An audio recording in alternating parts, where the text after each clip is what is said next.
time finding them in their habitats. So we are going to try and get you guys really nice and close to some amazing animals that you might not have had the chance to see otherwise. And we'll be starting off today with a real dinosaur, an animal that has been on this earth for millions of years. So I will hand you guys on over to Lily, who has our very old friend.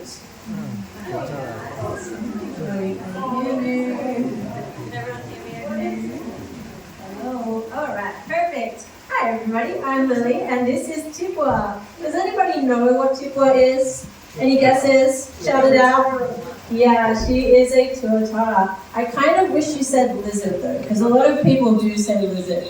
Does she look like a lizard? I think she does.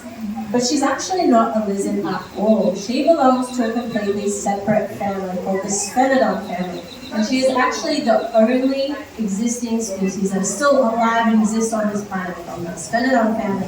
So like I said, they look pretty similar, but there are a few differences. So Tipua here, she has 3 rows of razor-sharp teeth. So you will notice I'm not going to put my fingers anywhere near her mouth because I do not want to be on the receiving end of that bite. If you have a look at the side of her head, can you see any ears or any ear holes? I can't. So she has what we call internal ears. So kind of like a snake, where their ears are covered by their skin and their scales. Now if you have a look at Tipua's head, how many eyes can you see? 2? You might be right, because she has 3 eyes. But her 3rd eye, you can't see at all. So when they're young, their 3rd eye is visible. It's on the top of their head. But when they grow up, when they become an adult, their eye is covered by their skin and their scales. And we think that they use it to detect night and day, to detect UV, weather, even to detect predators like birds flying over their heads. And we think that they still use them when they're an adult, just not as much as they did when they were young. Now, tuatara actually used to exist all over the world, and they haven't evolved in, we think, at least 200 million years, which means you guys are looking at a real-life dinosaur. Now, they used to live all over the planet, but they went extinct everywhere except here, and that's because Aotearoa was the perfect environment. Now, I do say was, because that has changed, but it was nice and cool here because tuatara love cool. Not like lizards who prefer the sun and the heat, and they love to sunbathe, but tuatara do not like that at all. They prefer to be underground, nice and cool and wet. And so this Aotearoa was perfect for that.